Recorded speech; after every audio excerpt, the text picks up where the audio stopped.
Ok, já está. Espera aí.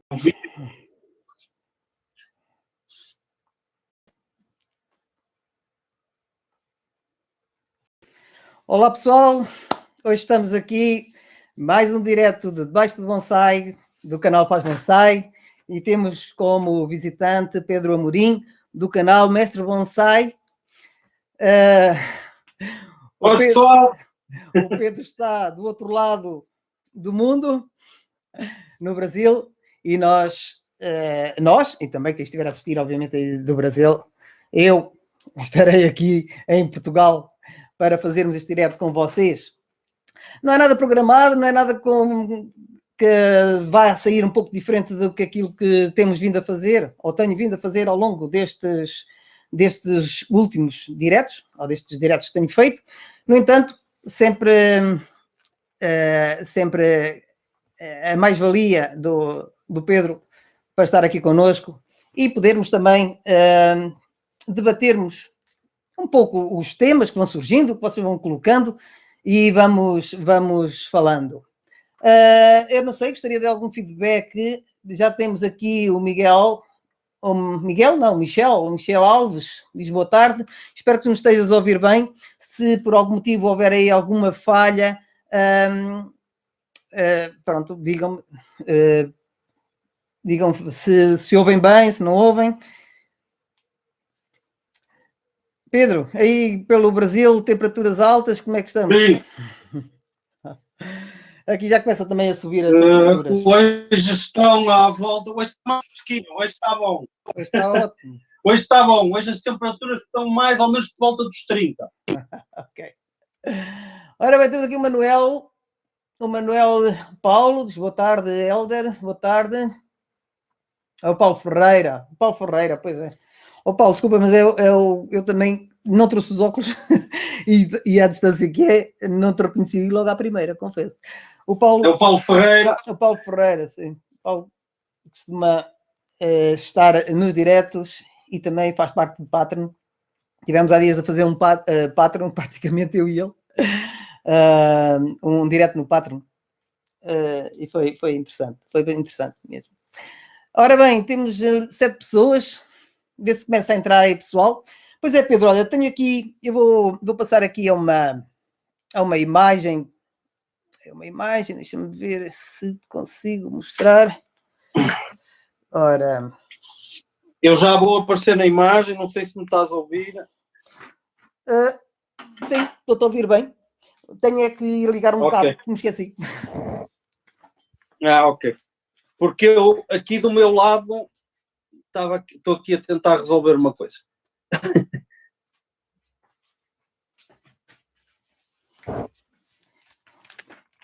Isto vai sempre falhando alguma coisa, né? Por isso está tudo bem. Ora, agora já vamos sempre, né? A tentar descobrir. Ok. É que, por exemplo, para mim, eu apareço na internet, mas eu acho que é o meu computador que não está a fazer refresh.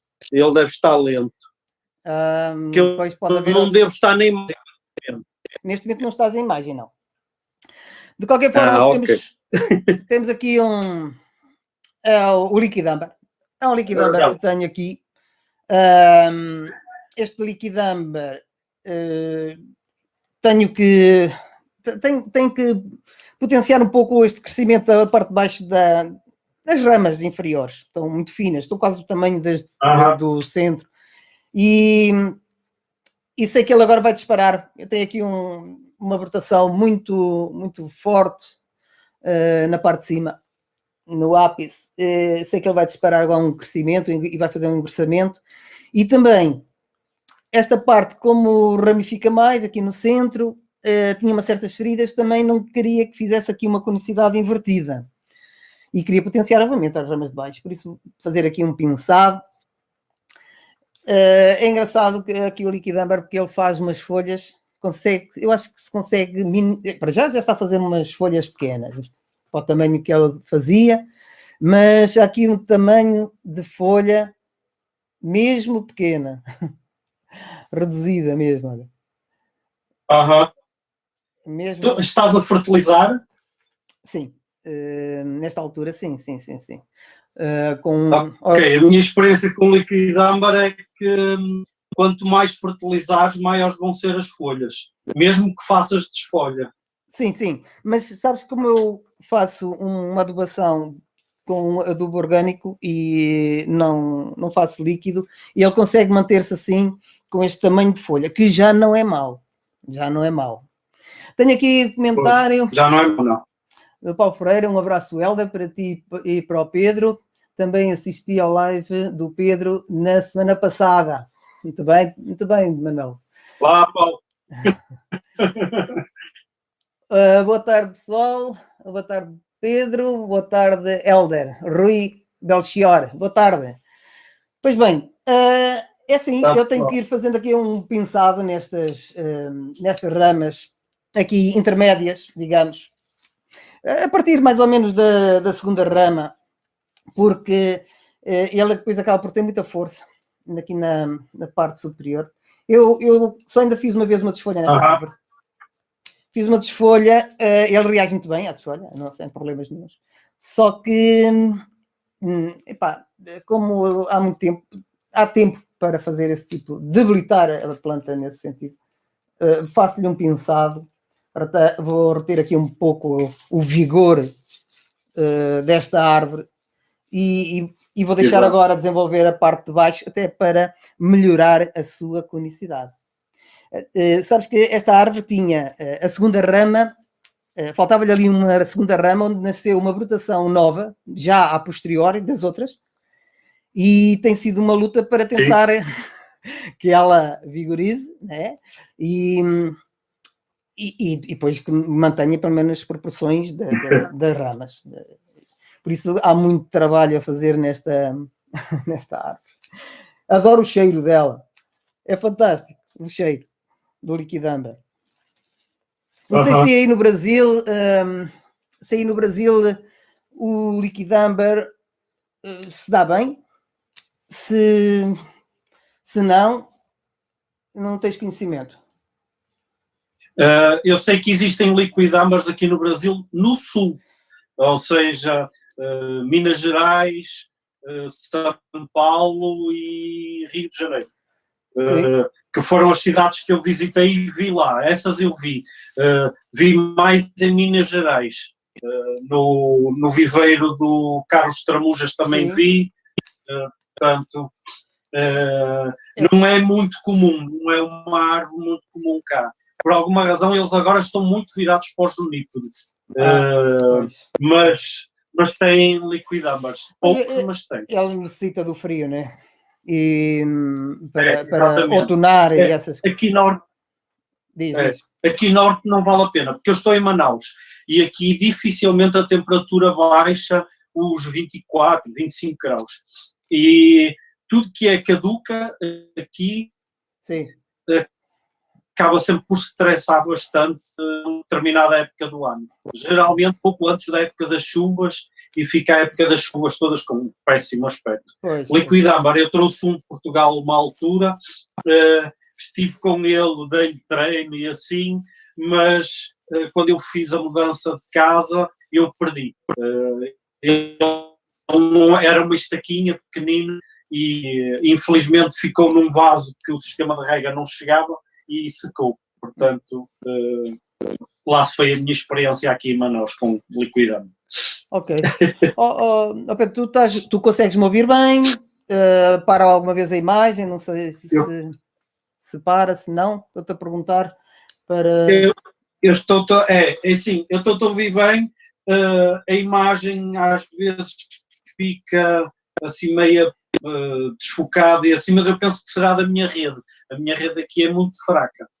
Portanto, dentro dos possíveis até está a correr bastante bem. Ok. Eu consigo te ver aqui e estou a ver na parte do YouTube, está praticamente sem delay e não vejo que esteja a travar, está bem? De qualquer forma, pode ser depois na recepção aí, está bem? O pessoal está a começar a entrar, já temos 18 pessoas. O António Carvalho, boa tarde aos dois. Obrigado, António, por estares aqui. Boa tarde. Está tudo bem no YouTube? Ótimo, ótimo. Galeria do Bonsai, Beto. Olha o velho. Boa tarde a todos, prazer em te ouvir, Pedro. Um abraço, Helder. Galeria do Bonsai tem ajudado imenso o canal. Pronto, olha, nas suas divulgações e também na parte das árvores. Diz? Olha o Diegues! Olá, Diego! Boa tarde. Boa noite. Ora bem, o Diego diz boa noite, aqui ainda é dia. 6h30, ok? Aqui são 6h30 da tarde, a caminho das 7, mas ainda está de dia. Aqui, a entrar no verão, esta hora ainda é de dia. Aqui no Brasil, pelo menos aqui em Manaus. Muito bem. Ó Pedro. Aqui em Manaus, quando chega às 6h30, já é quase noite. Não sei se é assim lá para baixo, mas deve ser mais ou menos também. Ok. É para irmos percebendo mais ou menos como é que são as dinâmicas. É engraçado estarmos a transmitir, ao fim e ao cabo, estamos em contacto entre os continentes e isso é ótimo. Olha, Pedro, eu tenho uma questão em relação... não é para pôr, não, mas para discutirmos, até para eu saber, porque eu nunca utilizei, e é sobre os micro-organismos essenciais. Salvo erro, não estou errado, pois não? Micro-organismos essenciais. Eficientes, sim. Eficientes, isso mesmo. Corrijo-me se eu disser alguma coisa de mal, porque eu, francamente, nunca utilizei. Sei que esses micro-organismos existem na natureza. É lá que se recolhem, não é? Exatamente. Queres explicar um bocadinho como é que isso funciona? Sim. Eu quero ir em Portugal. Eu aqui no Brasil só fiz num local. Não deu para fazer em mais sítios, mas em Portugal eu costumava ir para uma zona de mata. Quanto mais virgem, melhor, ou seja, com menos passagem humana, quanto menos contacto humano estivesse naquele local, melhor. Uhum. E então o que eu fazia era, levava arroz cozido, só com água, de preferência uma água com pouca lexívia ou nenhuma lexívia, portanto a água da torneira não é muito boa ideia. O ideal seria a água da chuva, não? Engarrafada é melhor. Uhum. Ok, sim. Água da chuva serve perfeitamente. Ou água da chuva ou água de garrafa serve. Muito bem. E depois de cozer o arroz, geralmente eu fazia o cozimento do arroz antes, no mesmo dia em que o levava. Levava isso, portanto a preparação é o arroz. Eu cortava a fazer 2 meias canas, ou seja, cortava ao alto uma parte da cana e sim, enchia de arroz já em casa, de um lado, do outro, cortava e levava assim, com o mínimo possível de contacto no arroz, que é para não criar infestantes, fungos que viessem a prejudicar a colheita. Depois vou então para uma área virgem, de mata, removo a caruma e escavo um bocadinho do solo. Geralmente escavo cerca de 1 centímetro a 2 centímetros de solo, coloco a cana com o arroz virado para baixo. Sim. E depois volto a colocar a caruma sem ser a terra, só a caruma. Vou pegar naquela folhagem toda outra vez e pôr por cima, para proteger. Isso geralmente protege um bocado de desidratação intensa e assim, portanto acaba por ser bom. Por causa da bicharada, às vezes o que eu faço também é colocar algumas pedrinhas mais pesadas, que é para eles não irem lá comer o arroz. E por quanto tempo? Depois disso, deixo assim ficar, é isso, eu deixo geralmente ficar umas 3 semanas, 2, 3 semanas. Eu costumo ter melhor colheita quando espero até à 3ª semana. Mais do que isso também não, porque acaba por ter problemas de desidratação do arroz e assim, e acaba por perder colheitas.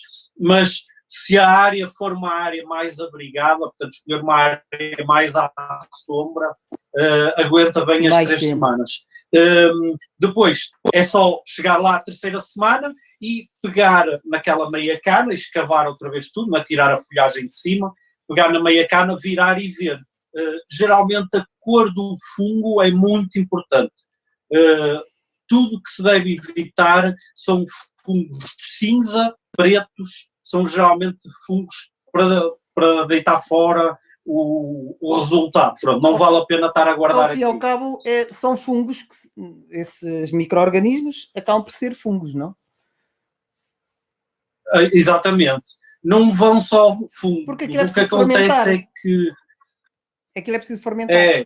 Mais isso. O que acaba por acontecer é que, junto com os fungos, vêm sempre bactérias e vêm alguns vírus que também são benéficos para as plantas. Ou seja, não é uma colonização só de uma espécie, são várias, geralmente 3 espécies que colonizam aquele arroz, para depois poder ser utilizado. Depois, é uma questão de processamento em casa. Os que vêm com vermelho, laranja, amarelo, muito. Em Portugal encontra-se muito um fungo meio amarelado, que acaba por ser bom. Pronto, existem algumas variações nas cores, não dá para ser aquele amarelo vivo, às vezes é um amarelo claro, etc, etc. Pronto. Avermelhado só vi uma vez, portanto, mas são tudo cores que é bom para reter. Depois em casa, geralmente, aquilo que eu costumo fazer é ou coloco uma parte desses fungos na minha área de compostagem. Para quem já conhece o meu canal, no canal do Mestre Bonsai no YouTube, eu falo lá na minha composteira. Sim. O que faço é, metade do resultado, eu pego e coloco diretamente espalhado lá na área de composteira, e os próprios fungos a colonizar um pouco aquele material em decomposição. A outra metade, eu faço um pouco como aqui no Brasil já fazem, que é, eu coloco dentro de um garrafão com água, geralmente água da chuva ou água comprada, não da torneira, porque tem chives e assim, engarrafada, e depois faço um furinho na tampa, um furinho com cerca de 1 milímetro, e que é para os gases saírem, porque senão arrebenta a garrafa. Pois. Então, meto tudo lá para dentro, exatamente, meto tudo lá para dentro, geralmente eu junto açúcar amarelo ou açúcar de cana, ainda é o que resulta melhor. Se conseguirmos numa fábrica de cerveja, eles às vezes facilitam isso, o acesso, o mosto da cerveja ou aquela levedura da cerveja, eu misturo também. Isso é excelente porque multiplica muito mais rapidamente, a fermentação é muito mais rápida. E pouco mais tenho que fazer, é só deixar ficar ali e vou esperando. Se eu, ao abrir a tampa, ele ainda fizer estilo uma pressãozinha, porque fica sempre alguma pressão dentro, que o furo é sempre muito pequeno, eu deixo ficar mais algum tempo. Se não, ao fim geralmente de 2, 3 meses, eu já faço a divisão, ponho cerca de uma medida desse líquido para cerca de 10 de água e vou regando as plantas, geralmente as mais frágeis, e vou regando a terra das plantas com essa mistura. Uma coisa que é muito interessante é a nível de coníferas, pinheiros e juníperos. Quando nós colocamos dessa água, muitas vezes vem inoculada com micorriza e começa-se a notar, quando se tira o pinheiro ao fim de meio ano, vê-se aquelas micorrizas todas agarradas à parte das raízes, e isso traz muito mais saúde às coníferas, não é? Pronto. Portanto, essa é a minha experiência com EMs. Tem sido aquilo que eu tenho feito desde há bastante tempo. Quando cheguei aqui ao Brasil, comecei a ver que eles também faziam e foi bastante agradável. Sim. Porque deu para trocar algumas ideias e mais algumas técnicas. Por exemplo, eu faço a forma mais simples, mas eles fazem com um sifãozinho de aguardente que metem na área da rolha, como aquilo tem um bocadinho de água, então os gases saem, mas não entra ar, então acaba por ser melhor até, pronto, por exemplo, coisas assim desse género. Está bem, está bem. Tenho aqui alguns comentários, vou passar a ler. Temos a Galeria de Bonsai, boa tarde, um abraço para o Beto, da Galeria de Bonsai, que tem apoiado bastante o canal o Faz Bonsai. Depois tem o Diegues e tem o Michel. O Michel diz, eu moro em João Pessoa, região nordeste do Brasil, aqui não tem, pois o clima aqui é quente. Pois, deve estar a falar do liquidâmbar. Do liquidâmbar, de certeza. É isso mesmo. Em clima quente é muito difícil, é quase como os acéreos, não dá para ter, eles acabam por se estressar. Diz, Pedro, adubo químico mata todas as folhas, a flora bacteriana, os EMS do solo mesmo. A flora bacteriana. Sim, é uma questão que ele está a fazer. Exato. Sim. O adubo químico, não é? O adubo químico. Sim. Depende do adubo químico. Há adubos químicos que realmente matam e depois depende das concentrações. Se usarmos concentrações de fábrica, ou seja, o que vem no rótulo, geralmente mata os EMs. Geralmente, pela minha experiência, até micorriza. São muito violentos.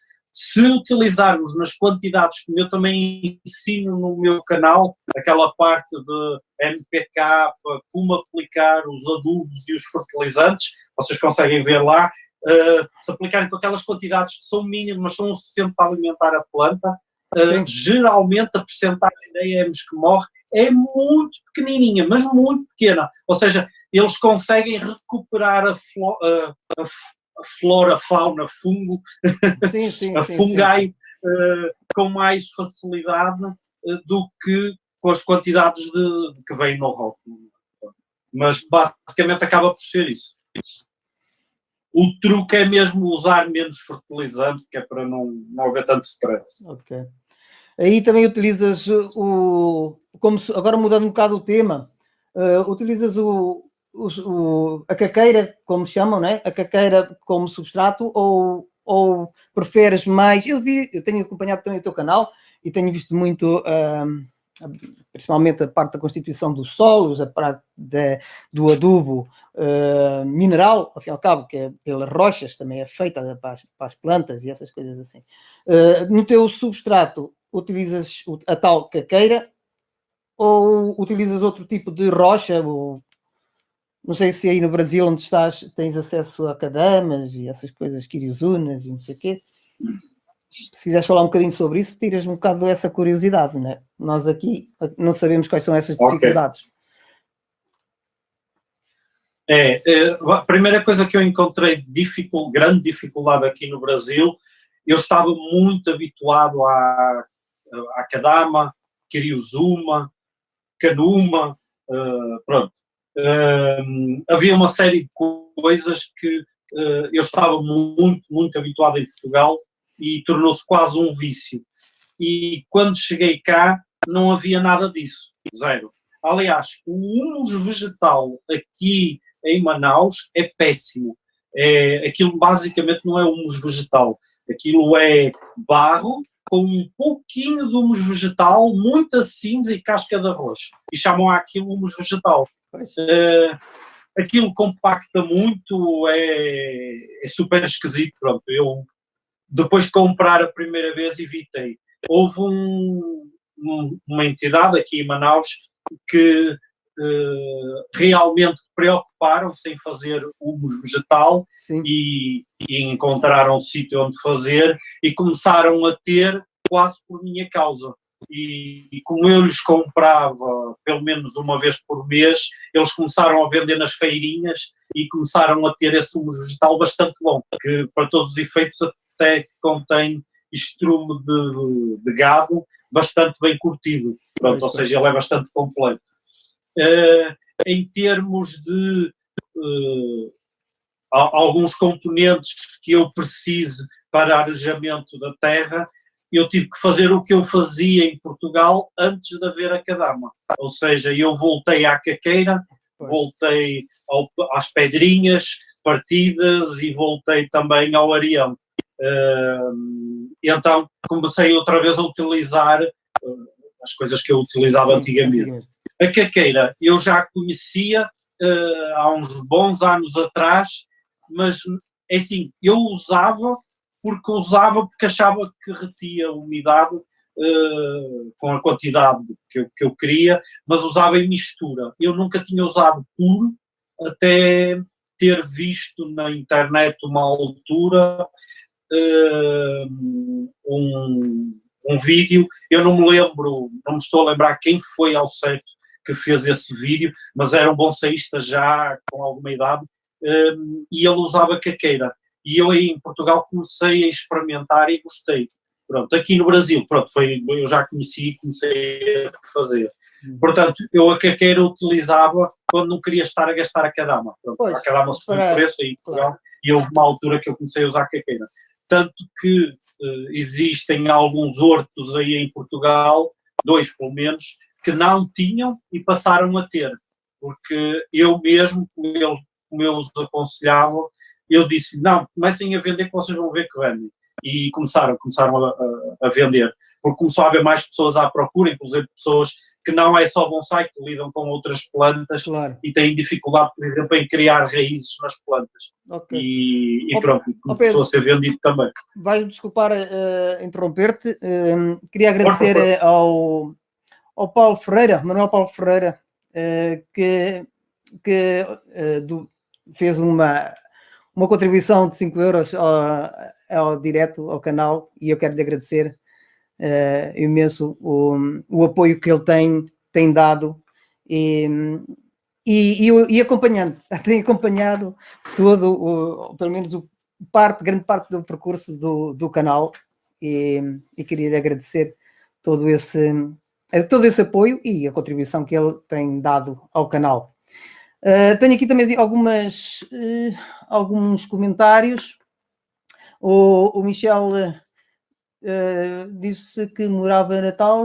O Diegues diz, Pedro do Químico, pronto, fez esta pergunta. Temos o Everton, boa tarde a todos. Temos Correr, é fixe, diz, boa tarde, o Pedro tem um vídeo no canal Mestre Bonsai, onde explica como fazer, procurar por Bokashi e AM, teoria como fazer. Sim, senhor. Já tínhamos falado que sim, que há lá um vídeo, é uma questão de procurar e é fácil de procurar, e tendo aí já as indicações, melhor ainda. Alessandro diz, Michel, opte por plantas da sua região, tipo caliandra e espinosa. E o Alexandre, o Alessandro diz, Pedro, gostaria de um vídeo explicando como identificar o ficus. Tenho 3 espécies aqui, mas não sei qual é qual. Ok. Só vou ler mais uma. Já agora temos o Manuel que fez a contribuição e eu novamente agradeço pela sua contribuição. E temos também o Correr é Fixe, que diz, fui diretamente ao rio buscar areia, só a lavei com água da torneira.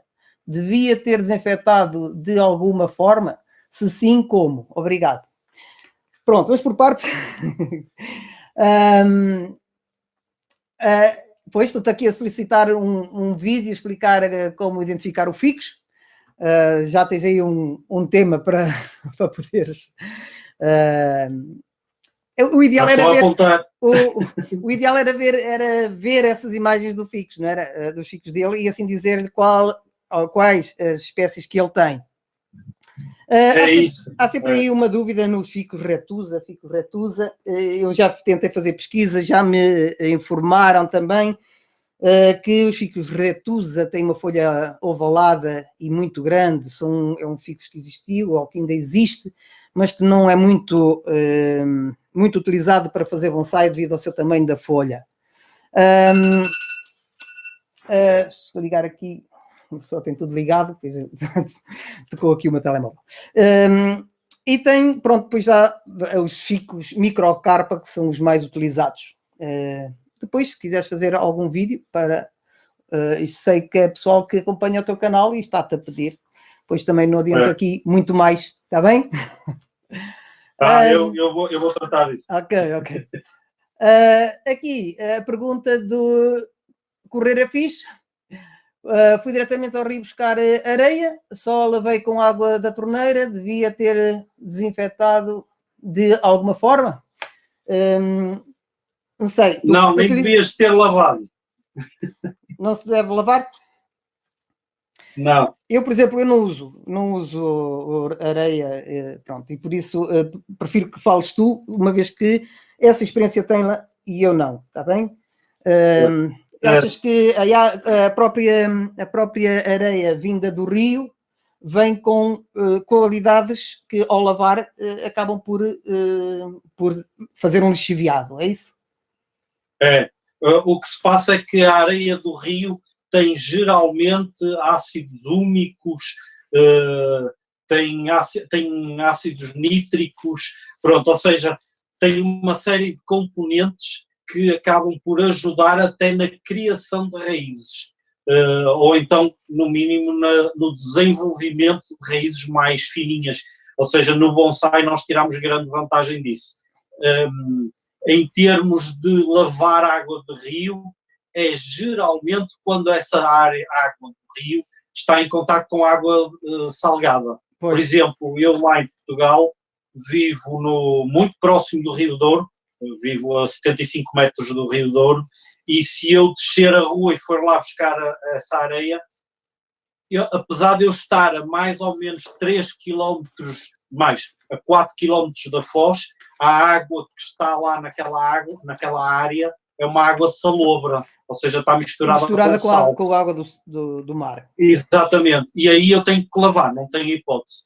Quando eu não quero uma areia boa para poder trabalhar, eu subo para o lado, para cima da barragem, e para cima da barragem eu tenho a certeza que sal não tem. Agora, depois temos que ter cuidado com os níveis de poluição, não é? Pois. Geralmente, lá no Rio Douro tem havido controle e não tem sido muito mau, mas convém ter algum cuidado. Aí, se houver poluição, claro, tem que ser lavado. Senão, é deixar como está, que realmente obtém-se muito bons componentes que vão ajudar a planta. É quase como se fossem EMs aquáticos. Pronto, EMs aquáticos. Não, há uma adubação feita com adubação e não só. Não sei se aquilo tem algumas vitaminas para as plantas, que é à base de algas. Não sei se conheces, não, mas eu tenho conhecimento disso. Que é feito à base de algas. Aliás, nós temos aqui, tudo bem, na Ria de Aveiro, que se apanha aquelas algas da ria, que é para fazer adubos, né? São feitos são recolhidos para adubar as terras. Aquilo tem um nome, agora não me ocorre o nome. Se alguém aí souber, Galeria de Bonsai, o Pedro tem de trazer umas caliandras para nós, que são muito invejadas por nós. Depois dá a Galeria de Bonsai, o Beto Carranca, que tem uma loja, né, loja de bonsais. Está a dizer que tens de trazer umas caliandras aqui para o pessoal, que há quem procure. Há quem procure. Não sei se isso é possível, se não... é sempre complicado, né? Em termos de alfândegas e coisas do género. Há de ser possível. Está na fase de ser possível. Estou a começar a abrir um bocadinho as portas, digamos. Está bem.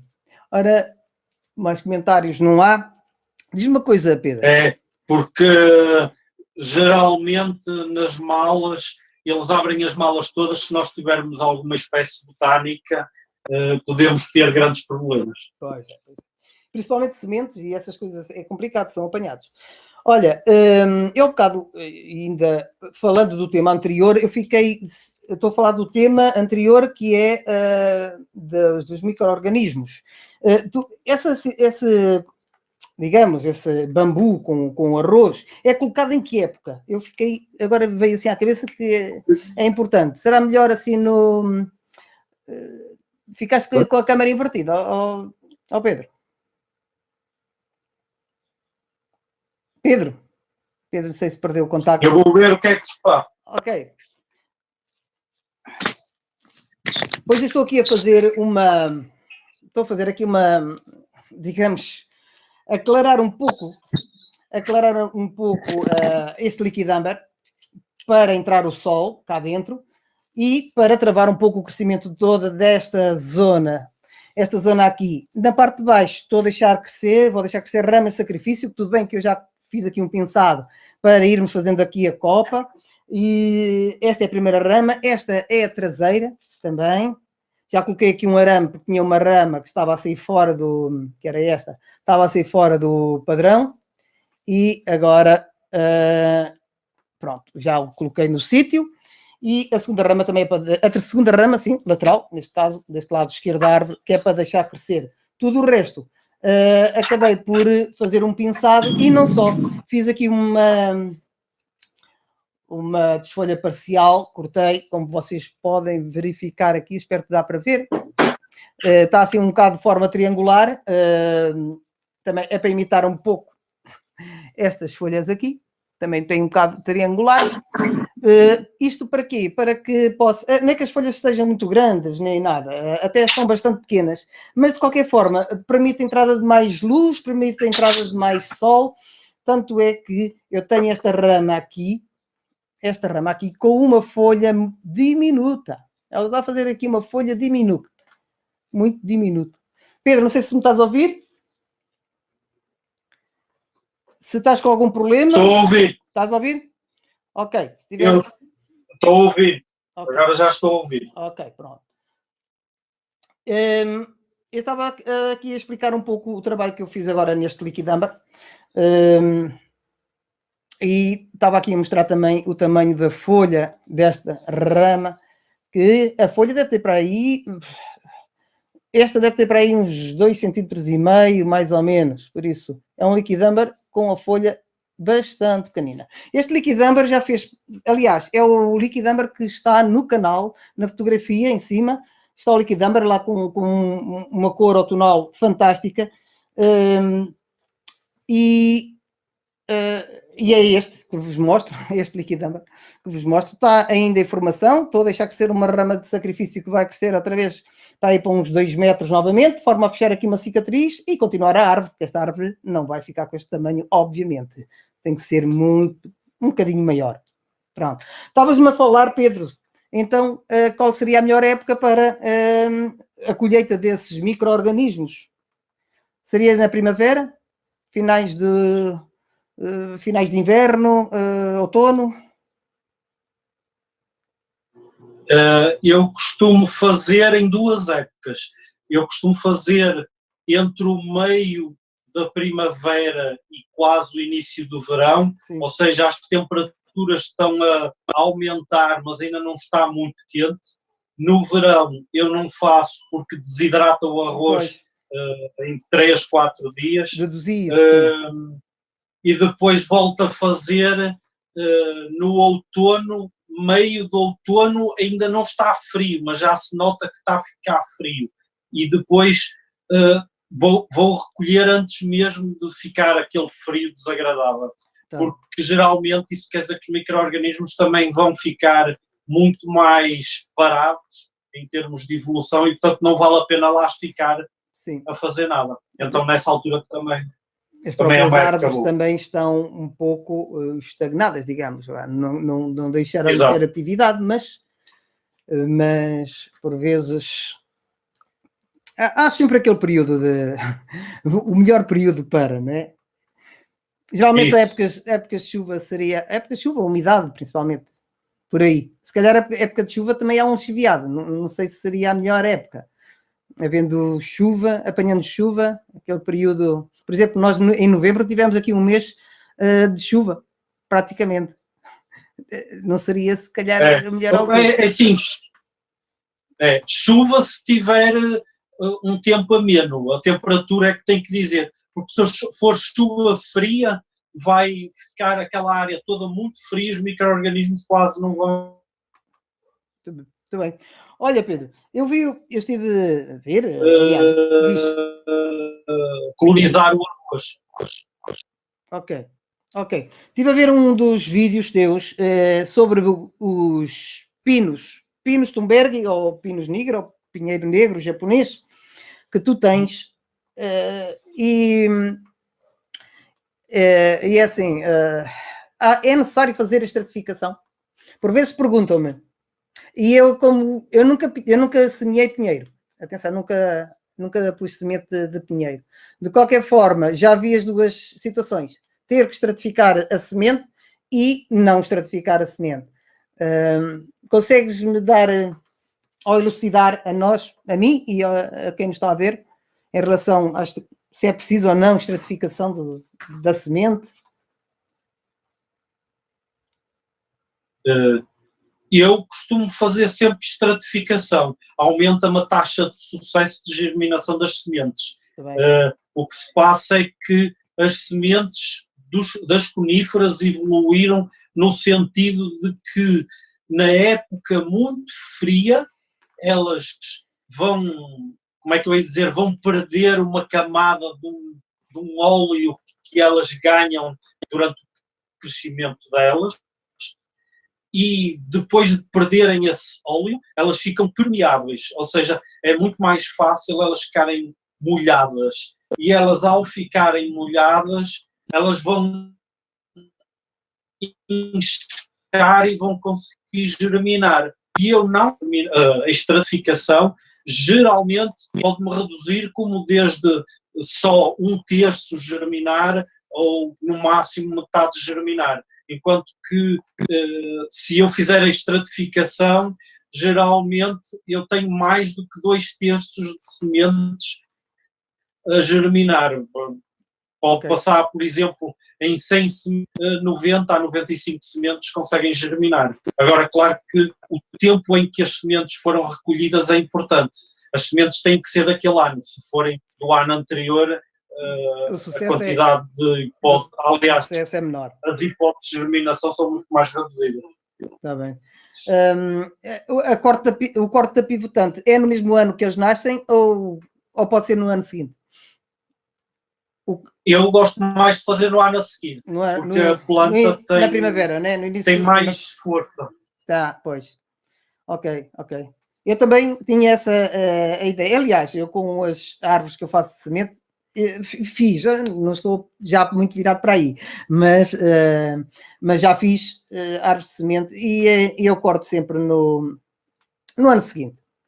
Praticamente a árvore ou a própria plantinha tem que criar um pouco de força e vitalidade. É o que eu penso. Posso estar errado, mas é o que eu penso e o que eu tenho feito e é o que eu tenho. Eu, pela minha experiência, também. Eu como fazia das duas formas, eu preferi sempre fazer no ano a seguir. Fazia ainda no momento em que elas germinavam, eu chegava a perder quase metade, que acabavam por não conseguir, apesar de terem várias outras raízes, por algum motivo elas não tinham força para criar raízes novas e acabavam por se estressar ao ponto de secarem. Enquanto que se eu fizer no ano a seguir, quase todas. Se eu perder uma é muito. Está bem. Olha, a questão de aqui projetos, tens aí bastantes projetos, não sei se começaste tudo de novo, novamente, com a tua ida para o Brasil. Iniciaste com novos projetos ou começaste já com alguns projetos um pouco mais avançados? Digamos, adquiriste material mais avançado? Ou começaste também com material não tão avançado? Eu não queria dizer material de saca, né? Manaus é muito mal em termos de bonsai. Isto em que estás a referir aqui? Eu estou a ouvir aos soluços, portanto,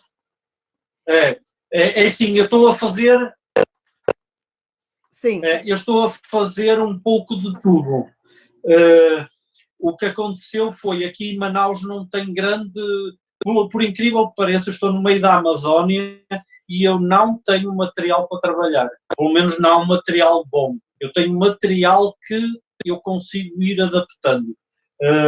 Aquilo que eu comecei a fazer inicialmente foi percorrer alguns hortos, algumas floras, como eles as chamam aqui, para conseguir obter alguma coisa, pronto. Depois eu tive a oportunidade de começar a viajar mais pelo Brasil e a começar a trazer uma ou outra espécie na mala, porque interiormente não há problema, e então comecei a trazer para cá e já tenho um ou outro mais avançado, que eu ainda irei expor no meu canal. Por exemplo, eu tenho 2 pitecos, de vez em quando eles aparecem num ou noutro vídeo, assim muito por alto. Houve um vídeo que está no meu canal, sim, que podem ver, que é as minhas espécies brasileiras. Tem lá o vídeo, assim, para trabalhar mais. Inclusive Bougainvillea, pronto, que eu já conhecia a Bougainvillea bem e, portanto, quis trabalhar uma cá também. Ixora, para mim, foi novidade, eu nunca tinha trabalhado em Ixora e quis fazer experiências. E a minha experiência aqui no Brasil é não só trabalhar para fazer, para ter árvores com um aspecto interessante, mas é mais estudar as espécies. Eu, quando vim para aqui para o Brasil, não vim com a ideia de ficar. A minha ideia é voltar a Portugal. E, portanto, custa-me um bocado eu estar a fazer uma planta, transformá-la num bonsai e depois abandoná-la. Claro que vão ser ou doadas ou vendidas, mas abandoná-la um bocado aqui à sorte dela. E, portanto, nunca me deu para estar a evoluir muito uma planta. Mas, de qualquer maneira, tenho algumas que estão com muito bom aspecto. Agora, quero é fazer muitas experiências. A minha vertente é investigação botânica e, portanto, eu quero sempre investigar mais. Inclusive investigar ao ponto de conseguir levar para Portugal algumas espécies que eu sei que aí, quando apareceram, desapareceram. A Ixora foi um bom exemplo disso. Eu já conhecia a Ixora de ver, mas nunca tinha tido uma. E agora, por exemplo, eu sei que já há agora. Muito bem. Eu não sei, vou falar um bocadinho para o pessoal que está a assistir. Provavelmente pode haver alguns problemas de som, mas que tentamos, numa das próximas, melhorar sempre. Mas eu acho que está a ser perceptível. Há uma ou outra travagem pelo meio. De qualquer forma, penso que está a correr minimamente bem. Queria-te dizer, Pedro, que tenha o Manuel Paulo Ferreira, diz, sim, o Pedro é meu vizinho lá em Portugal. Eu sou de Lever, conheces? Lever, ok. Do outro lado, sim, da barragem. Por isso, olha, quer dizer, agora não estão, porque ele também não está aqui, ele está em França, salvo erro. Está em França. Mas... É engraçado. Estamos muito próximos quando eu estou lá. De qualquer forma,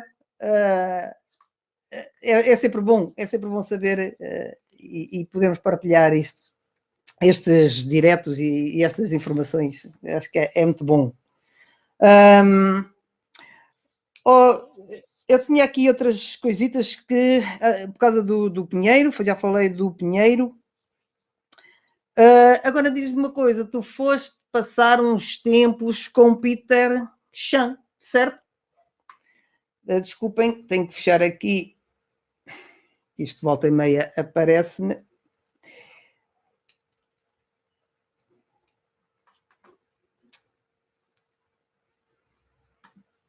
Ok, já regressamos. Por vezes há estas chatices. Bem, eu também estou aqui com alguma dificuldade, que está a ocorrer agora uma chuva tropical aqui e, portanto, a internet está bastante fraca. Eu aqui, pelo menos na emissão, estou-te a ver bem, não há travagens. E em termos de som, neste momento está bom, pelo menos daquilo que eu tenho, da recepção que eu tenho, está bem? De agora espero que esteja a passar também lá para casa tudo correto. Estava-te a dizer, foste passar uns tempos à Inglaterra com Peter Chan. Não queres falar um pouco sobre essa tua passagem por lá? Deve ter sido interessante. Eu desde 1982 que comecei a frequentar os viveiros do Sr. Peter Chan, porque em Portugal ainda se falava, estava-se a dar os primeiros passos, basicamente, em bonsai. Pouca coisa existia, pouca coisa se falava.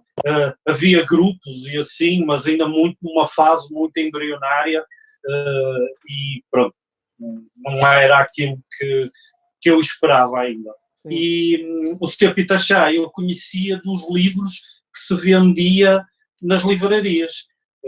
E eu, sempre que aparecia, eu comprava, até que eu acabei por conseguir entrar em contacto com ele e ele fez-me um convite. Fez-me um convite interessante, que era eu fazer um curso com ele, numa primeira fase, ir lá, ele tinha sítio para onde eu ficar e eu ficava hospedado em casa dele, basicamente. E então passei lá um mês.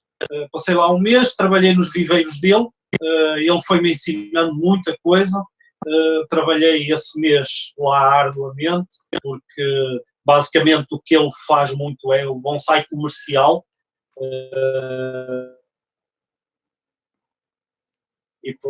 Espera, está aqui uma... Aprende-se técnicas um pouco diferentes que houve uma falha, do que se faz em hobby. Sim, diz-me quando for. Não, houve aqui uma pequena falha, pelo menos de som, que ficámos sem o fio condutor. Estavas a dizer que tinhas entrado em contacto com o Peter Chan e pronto. Entraram, foste por aí, perdeu por aí. Entretanto, eu estive aqui a ver o que é que se passava e perdi-me também. Por isso é que eu, se puderes voltar aí um bocadinho atrás, não sei se passou bem lá para casa, se não. Tu estás-me a ouvir bem? Pronto. Estou a ouvir, eu já estou a ouvir. Ok. Pronto. Basicamente, eu acabei por ir trabalhar com o Sr. Peter Chan durante um mês, a convite dele, porque eu tinha-lhe mandado uma série de fotos dos meus trabalhos, ele gostou, ele ofereceu-se para me oferecer mesmo o primeiro curso. Eu estive lá e fui trabalhando nos viveiros dele e fui aprendendo uma série de coisas que se faz mais em bonsai comercial do que propriamente em bonsai que vai para um concurso ou que vai para uma exposição. Como eu trabalhei bem, no ano a seguir, em 83, ele voltou-me a convidar porque a rainha ia homenageá-lo e assim, e ele, como precisava de alguém pronto, com umas competências um pouquinho mais interessantes, que conseguisse desenrascar momentos, convidou-me e eu fui para lá outra vez. E depois, a partir daí, não fui todos os anos, mas fui, dependia do dinheiro, dependia da disposição, se estava a trabalhar ou não. E então acabei por frequentar bastante a Aerones Bonsai e comecei a ter muito trabalho meu lá envolvido. Pronto, e a minha experiência com o Sr. Peter Chan acaba por ser esse.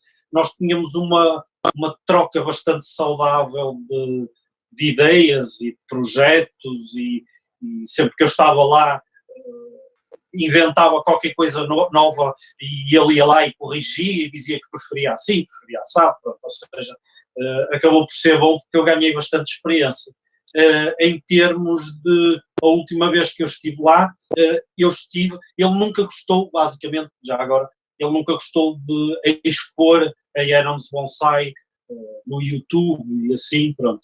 E esta última vez que eu estive lá, eu já tinha falado com ele uns 3 anos antes, e a última vez que eu estive lá, eu voltei a referir, ele já tinha alguns vídeos na internet, e eu voltei a referir e ele gostou, tanto que fizemos uns 7, 8 vídeos enquanto eu estive lá. Eu estive lá durante 2 semanas, e filmámos algumas coisas, alguns dos que estão lá no canal dele até foram filmados por mim, exatamente porque era para levantar um pouco o canal dele. Tanto levantou que ele tinha 500 pessoas no canal e ele agora já me ultrapassou assim a correr muito, e portanto correu bastante bem.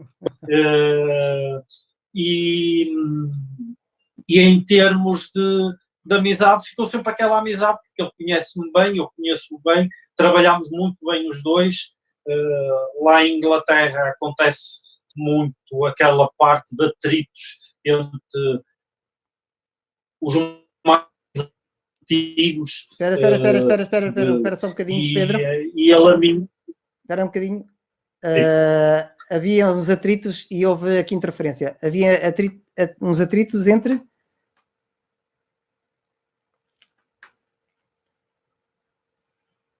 Ok. Havia uns atritos entre... Havia uns atritos entre... ok. Havia uns atritos entre os mais antigos de bonsai lá em Inglaterra, os grandes, por exemplo, Harry Tomlinson, Peter Chan, etc. E acabou por haver alguns problemas, e esses atritos acabam por se espelhar um pouco na maneira como a pessoa é vista no mercado.